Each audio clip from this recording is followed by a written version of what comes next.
మీరు కొత్తగా business start చేయాలనుకుంటున్నారా? మార్చ్ 16-17 హైటెక్స్ లో ఫ్రాన్సెస్ ఇండియా బిగ్గెస్ట్ ఫ్రో ఎక్స్పో. ఈ వర్క్ షాప్ కు ఒక ప్రాధాన్యత ఉంది. ఇంకొక పక్క రాజ్యాంగంలో మనం చూస్తే శాసనసభ, కార్యనిర్వహణ వ్యవస్థ, మీడియా, ఈ మూడు వ్యవస్థలు కూడా ఎక్కడన్నా కానీ గాడి తప్పితే దాన్ని రెగ్యులేట్ చేసి అంతిమంగా ఘాటిలో పెట్టే బాధ్యత న్యాయ వ్యవస్థది. అలాంటి న్యాయ వ్యవస్థ లేకపోతే మనం ఒక విధంగా చెప్పాలి, నేను కూడా ఇక్కడ మాట్లాడేవాడిని కాదేమో, ఎక్కడుండేవాడు నాకే తెలియదు. అలాంటి పరిపాలన చేస్తున్నాయి. ఈ పరిపాలన నియమనాలు నాకైతే అర్థం కావడం లేదు. అందుకని నేను చూశాను ఎన్ని రాత్రులు, నాకు నిద్ర లేని రాత్రులు అయితే నాతో సమానంగా మా లాయర్లు కూడా నిద్ర లేవు. ఇక్కడ హైదరాబాద్లో ఉండే లాయర్సే కాకుండా రాష్ట్రంలో ప్రతి ఒక్క ప్రాంతంలో సాటర్డే వస్తే ప్రొక్లైన్స్ వస్తాయి, అరెస్టులు ఉంటాయి. అక్కడి నుంచి లాయర్స్ రావడం, ఆర్గ్యూ చేయడం, ఎన్ని ఆర్గ్యూ చేసినా ఒక రోజంతా 24 గంటలు 48 గంటలు ఒకసారి ఇల్లీగల్ కస్టడీ అవన్నీ పెట్టి మొత్తం పోలీస్ స్టేషన్ బయట కొన్ని రోజులు నిద్రలేని రాత్రులు గడిపినటువంటి సంఘటనలు నేను చూశాను. ఎప్పుడు నా జీవితంలో లాయర్స్ పైన దాడులు జరిగేటి కాదు. అలాంటి లాయర్స్ పైన కూడా దాడులు జరిగి లాయర్లు కూడా కోర్టుకు వెళ్ళి నాకు అన్యాయం జరిగిందని చెప్పుకునే పరిస్థితికి వచ్చేసాం. ఏది ఏమైనా ఇలాంటి పరిస్థితులను చూసిన తర్వాత ఈరోజు నాకు అనిపిస్తుంది, ఈరోజే గడిచిన రోజులు ఒకసారి జ్ఞాపకం చేసుకుని స్థానిక సంస్థల ఎన్నికలు ఎట్టు జరిగాయో మీకు అందరికి గుర్తుంది. చాలా భయంకరంగా నామినేషన్లు వేయడానికే వీలు లేదు. అక్కడి నుంచి ప్రారంభమైంది.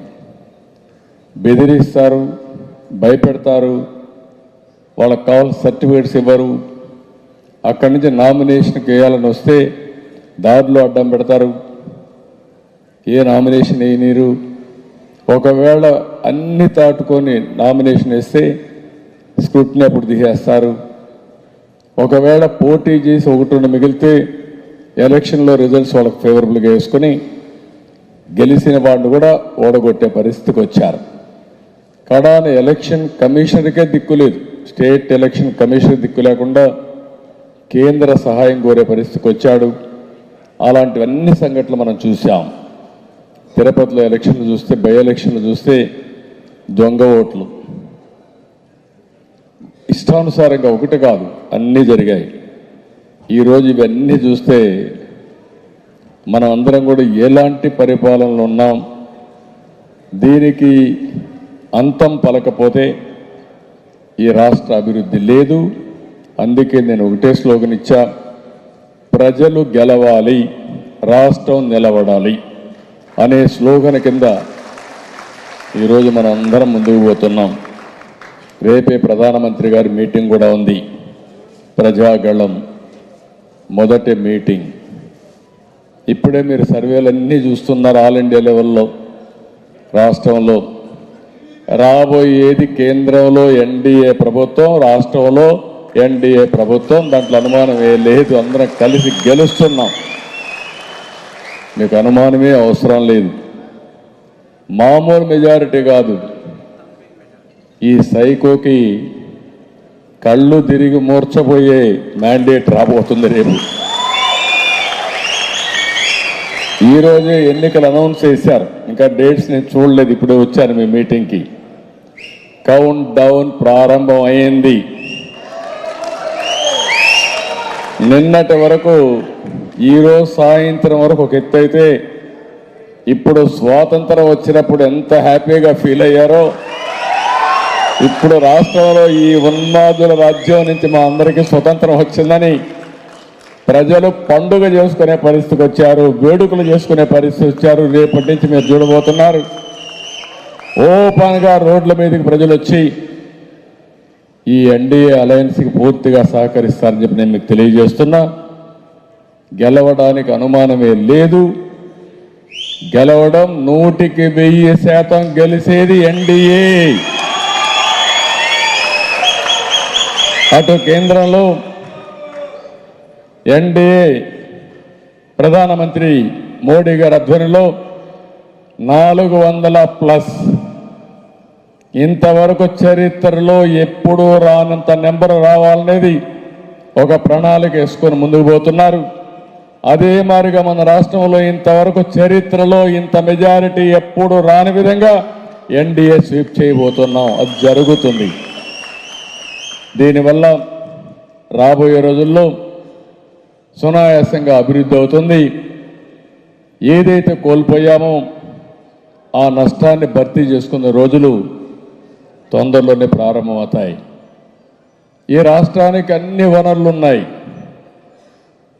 బ్రహ్మాండమైనటువంటి సహజ వనరులు ఉన్నాయి. సహజ వనరుల్లో మీరు చూస్తే భూగర్భ ఖనిజ సంపద ఉంది. పోలవరం, కృష్ణా నదులైతే సౌత్ ఇండియాలో ఎక్కడా లేనటువంటి వాటర్ రిసోర్సెస్ ఉన్నాయి. ఈస్ట్ కోస్ట్లో సముద్ర తీరం ఉంది. ఇండియాలో బెస్ట్ కోస్ట్ ఏదైనా ఉందంటే అది ఆంధ్రప్రదేశ్లో ఉండే ఈస్ట్ కోస్ట్ అనే విషయం మీరు గుర్తుపెట్టుకోవాలి. అన్నింటికంటే ముఖ్యంగా తెలివైన ప్రజలు ఉన్నారు ఇక్కడ. ఈరోజు ఇక్కడ ఉండే ప్రజానికం తెలుగు జాతిని మీరు ఒకసారి చూస్తే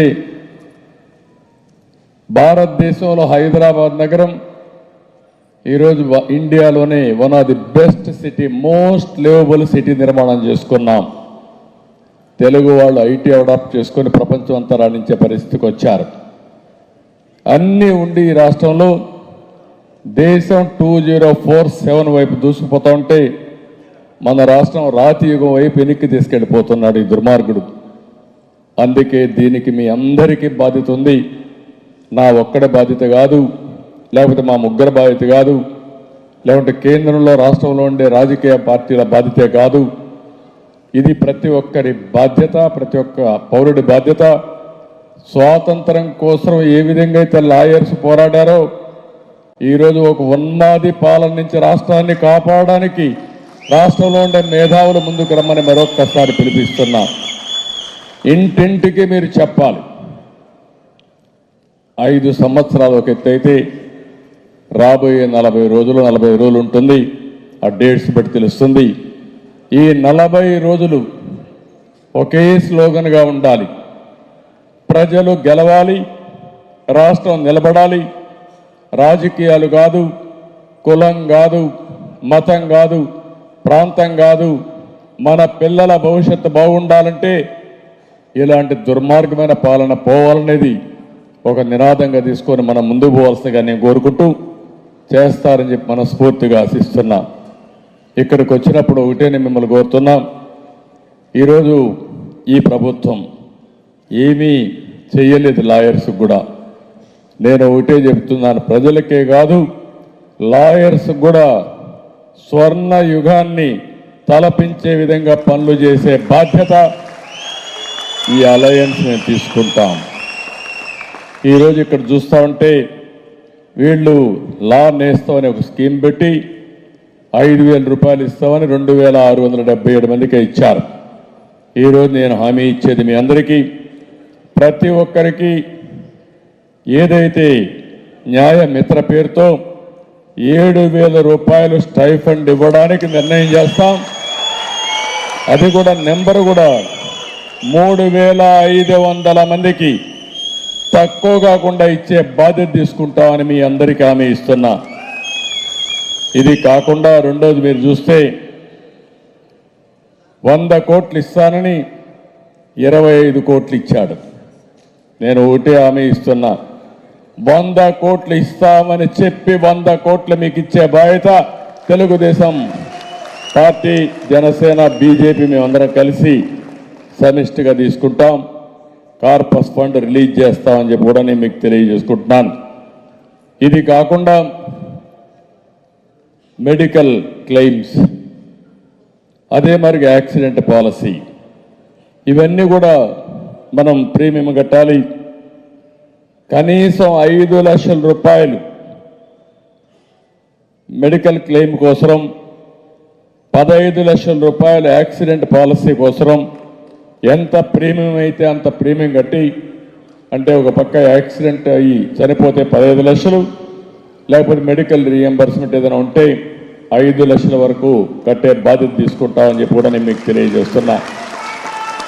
ఇంకా ఏదైనా మెయిన్ ఇష్యూస్ ఉంటే సరే, ఇంకంతా మీరందరూ ఉన్నారు, కష్టపడ్డారు, మిమ్మల్ని గౌరవించాలి. హౌస్ ప్లాట్స్ కూడా ఇవ్వడానికి అన్ని విధాలని ప్రయత్నం చేస్తాను. రాత్రింబగళ్ళు సుమన్ టీవీలో మీ పర్సనల్ అండ్ బిజినెస్ ప్రమోషన్స్ కోసం కింది నెంబర్కి కాంటాక్ట్ చేయండి.